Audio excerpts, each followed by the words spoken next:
नमस्कार। YT coaching के आज के इस वीडियो में आपका स्वागत है। मैं विजेंद्र सिंह यादव और आज हम बात करने वाले हैं हिंदी साहित्य के प्रमुख कवि जयशंकर प्रसाद जी के साहित्यिक परिचय के बारे में।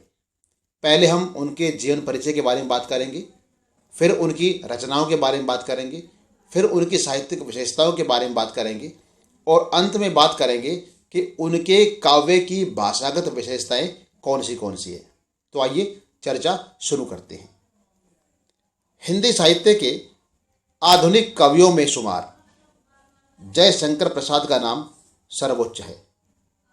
वे छायावाद के प्रवर्तक माने जाते हैं। उनका जन्म काशी के प्रसिद्ध सोंघनी साहू परिवार में सन 1889 में हुआ। इनके पिता का नाम देवी प्रसाद था, जो कि बड़े ही धर्मपरायण और उदार हृदय के व्यक्ति थे। वे काशी के प्रसिद्ध क्वींस कॉलेज में पढ़ने गए, परंतु स्थितियां अनुकूल न होने के कारण 8वीं से आगे नहीं बढ़ पाए। बाद में घर पर रहते हुए ही अंग्रेजी, संस्कृत, हिंदी व उर्दू इत्यादि भाषाओं का ज्ञान प्राप्त किया। उन्हें घुड़सवारी और कसरत करने का बड़ा शौक था। छोटी सी आयु में ही इनके माता पिता का देहांत हो गया था, जो इनके जीवन में एक बड़ा झटका था। 17 वर्ष की आयु में इनके बड़े भाई का भी स्वर्गवास हो गया और घर गृहस्थी की सारी जिम्मेदारी इनके कंधों पर आ पड़ी। आर्थिक परिस्थितियों से वो हमेशा संघर्ष करते रहे। पारिवारिक जिम्मेदारियों को निभाने के लिए इन्होंने 3 विवाह किए, परंतु आर्थिक तंगी और कठोर परिश्रम करने से उनका स्वास्थ्य बिगड़ता ही चला गया और वे तपेदिक के रोगी बन गए। उन दिनों ये रोग बड़ा ही भयंकर माना गया था। 15 नवंबर सन 1937 को मात्र 48 वर्ष की आयु में इस महान साहित्यकार का देहांत हो गया। अब बात करते हैं इनकी प्रमुख रचनाओं की। तो प्रसाद जी एक बहुमुखी प्रतिभा संपन्न साहित्यकार थे। उनकी प्रमुख साहित्यिक रचनाएं निम्नलिखित हैं। काव्य ग्रंथ। प्यारे बच्चों, हम बारी बारी से अलग अलग करके बताएंगे कि इनकी काव्य रचनाएं कौन सी हैं, नाटक कौन से हैं, उपन्यास कौन से हैं और कहानी संग्रह कौन से हैं, ताकि आपको आसानी से याद हो जाए। तो सबसे पहले हम बात करते हैं इनके काव्य ग्रंथों की। तो इनके काव्य ग्रंथों में प्रमुख है कानन कुसुम, चित्राधार, झरना, आंसू, लहर, महाराणा का महत्व और कामायनी। कामायनी को आधुनिक युग का, आधुनिक हिंदी का महाकाव्य माना जाता है और इनकी प्रसिद्धि का मुख्य आधार, यानी कि प्रसाद जी की प्रसिद्धि का मुख्य आधार कामायनी ही है। अब बात करते हैं इनके नाटकों की।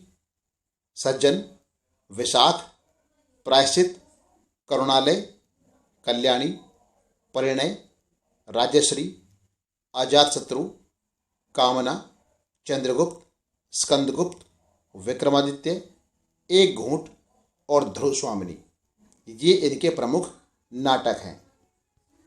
अगर इनके उपन्यासों की बात की जाए तो कंकाल, तितली और इरावती, ये इनके उपन्यास है। और बच्चों, एक बात ध्यान रखना कि इरावती इनका आधा उपन्यास है, ये पूरा नहीं हो पाया था। अगर इनके निबंध संग्रह की बात की जाए तो काव्य और कला तथा अन्य निबंध के नाम से इनके निबंध के संग्रह किए गए हैं, यानी कि काव्य और कला ये इनका मुख्य निबंध है और उसके बाद उसमें और भी निबंध शामिल किए गए हैं। तो उस पूरी पुस्तक का नाम है काव्य, कला और अन्य निबंध। इस नाम से इनका एक निबंध का संग्रह भी है। अब बात करते हैं इनकी साहित्यिक विशेषताओं की। प्रसाद जी का साहित्य जीवन की कोमलता, मधुरता, शक्ति और ओज का साहित्य माना जाता है। इनके काव्य में छायावाद की सभी विशेषताएं देखी जा सकती हैं। वास्तव में ये छायावाद के प्रवर्तक थे। प्रेम और सौंदर्य का वर्णन, वेदना की अभिव्यक्ति, प्रकृति वर्णन, रहस्य अनुभूति, राष्ट्रीय चेतना और मानवतावाद आदि प्रवृत्तियां उनके काव्य में विद्यमान हैं। प्रसाद जी ने अपनी सर्वाधिक लोकप्रिय काव्य रचना कामायनी के माध्यम से पाठकों को समरसता और आनंदवाद का संदेश दिया है। यही नहीं, उन्होंने विश्व बंधुत्व की भावना का भी प्रचार किया है। और कामायनी पर ही मैंने पहले बताया था, कामायनी इनकी प्रसिद्धि का मुख्य आधार है और कामायनी पर इन्हें मंगला प्रसाद पारितोषिक भी प्राप्त हुआ है। एक महान कवि होने के साथ साथ प्रसाद जी एक दार्शनिक भी थे। उनके ये दोनों ही रूप उनके काव्य और गद्य में स्पष्ट तौर पर नजर आते हैं। इनकी कहानी को प्रसाद शैली की कहानी कहा जाता है, यानी कि इनकी जो कहानियां हैं वो न सुखांत हैं न दुखांत हैं। इनके नाटक न सुखांत है न दुखांत है, बल्कि प्रसादांत हैं। तो इनकी रचनाओं को प्रसाद शैली की रचनाएं कहा जाता है। अगर इनकी रचनाओं की भाषा शैली की बात करें तो प्रसाद जी ने अपने साहित्य में छायावादी काव्य शैली का अनुकरण करते हुए संस्कृतनिष्ठ तत्सम प्रधान खड़ी बोली का प्रयोग किया है। उनकी भाषा में ओज, माधुर्य और प्रसाद ये तीनों ही गुण विद्यमान हैं। भावात्मकता, संगीतात्मकता, संक्षिप्तता और कोमलकांत पदावली उनकी काव्य भाषा की प्रमुख विशेषताएं हैं। प्रसाद जी की अलंकार योजना भी उच्च कोटि की है।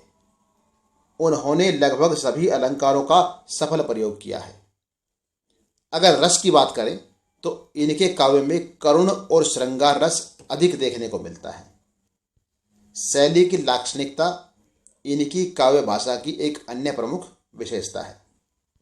इनका संपूर्ण काव्य छंदबद्ध है और कुल मिलाकर बात की जाए तो इनकी भाषा सरल, सहज और प्रभावमयी है। तो प्यारे बच्चों, ये थे प्रसाद जी जिनका साहित्यिक परिचय हमने अभी चर्चा में लिया। अगले वीडियो में इनकी रचना आत्मकथ्य, उसकी व्याख्या आपको हम विस्तार से बताएंगे। तब तक के लिए नमस्कार।